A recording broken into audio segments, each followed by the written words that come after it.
behind that is the weather forecast, and that's our incident meteorologist, Todd Baker. Good evening. We have the ridge building in overhead tonight, and we're going to have fairly light flow aloft over ridge top.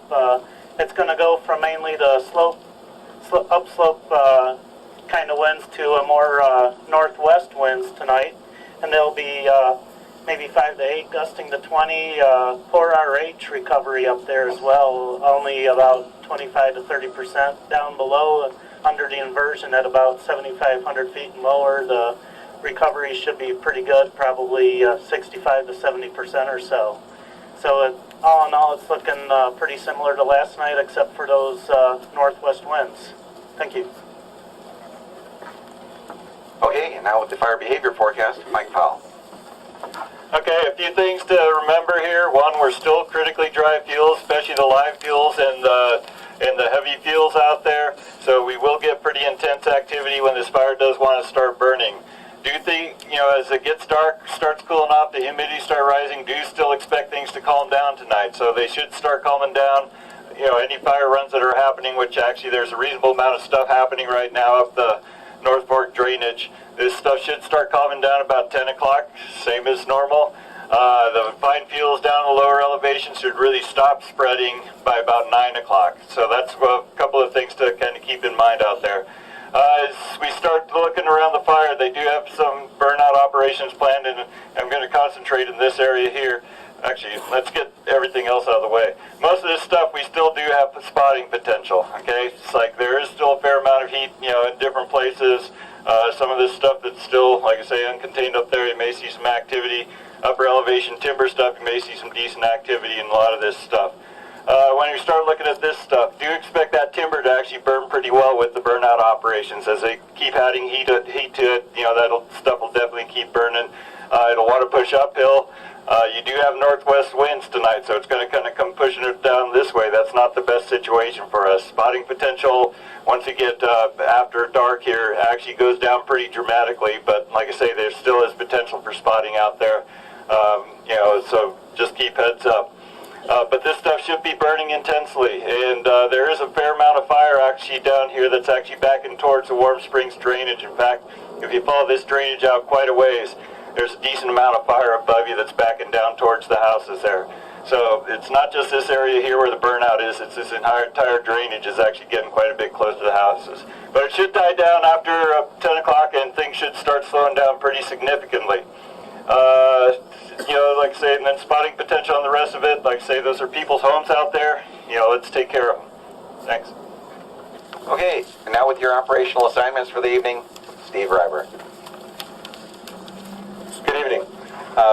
We're going to have a couple changes here as we go through it. The fire behavior told me to remind folks there could be thermal belts that set up tonight, and we might have some active fire burning in certain elevations, whereas in other parts you don't. So be heads up for that. Keep an eye on what the fire activity is doing in the area that you move into. Starting off in Division Bravo, one change there, Kern Valley is not in that division. They're up being part of the burn crew. And it'll be to continue whatever efforts that are being done today. There was quite a bit of change today, and so what we had in here may not be exactly true. So make sure that after division gets transitions with day division, the assignments will proceed after that. In Bassett, we don't have the name in there, but Cliff Lively is the division group supervisor for, back. Ron Rhodes, Bravo. Division Bravo is Greenhorn area. Cliff Lively is the division group supervisor for there. Now we move to Bassett Group, which used to be the Division Bravo, and that's the Warm Springs Road area, and it's called the Bassett Group, and Ron Rhodes is the group supervisor for that. And Ron, way in the back there. One change I want to note is, we've got a Walla Whitman Type 2 crew that's going to be with you, Ron, and a task force leader. I'm not sure the name of that person, but they'll be joining you. And your instructions are going to be to patrol and mop up the Warm Springs Road from the burning last night, and then need to provide structure protection for the fire coming down tonight, which may or may not get down to the bottom, but we need to have everybody in place and ready to go for that. The structure group, we used to have 4 structure groups. We dropped it down to 1, 2, or 4, and we've got Tom O'Connell and Mike Cachero. And Mike, you folks are going to concentrate in the Warm Springs Road area tonight versus down in Greenhorn, giving Ron a hand in there. And so the drop-off point won't be DP11, but you'll be taking them into Warm Springs.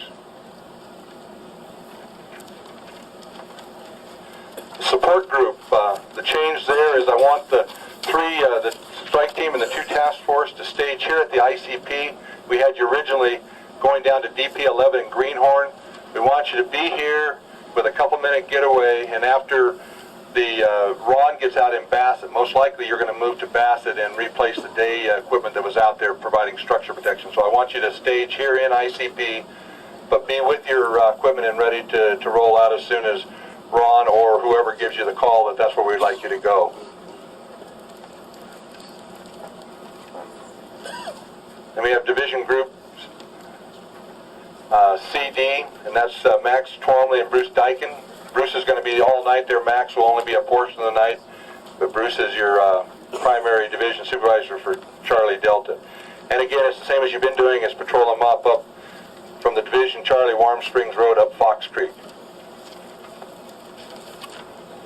That's it. The burn group that's coming off the top of the hill is working under the supervision of the Bassett group. And there's 3 shot crews coming off the top, and there's 1 shot crew at the bottom. And they will be out there not all night. They'll be there until the burning window closes, or we figure we have enough fire on the ground. But at some point, they will come in tonight. Good evening. Good evening. You guys okay? Good. Hey, excellent job last night. Getting the burning done, especially there in the Warm Springs, getting the stuff out of the timber, that helped a heap. And it came in very handy today, because as soon as they got done burning, we turned them into structure protection. It was a good stroke of business. A lot of work you guys did last night set us up for a good position today. And we need you to do that again today. You know, everybody has been up here saying it's been a good day, but you know, for the public, it was a really tough day. They saw that coming up over the top there, and they were very concerned. They were concerned about all the firefighters that are out here, that no one got hurt. They were concerned about all the structures that were up there, which, by the way, are fine. They're a little slimy from retardant, but they're fine. And all their chairlifts. And then we evac 200 plus people from their homes. So just be sensitive to that. We're trying to get this thing brought down to the Warm Springs Road, do it on our terms, trying to get this thing buttoned up before the next cold front this weekend. You guys are a major part of getting this done, because you can get a lot of work done at night that we can't get done during the day. I appreciate all your efforts. Make sure everybody's well briefed. You've got good communications. You have a good evening.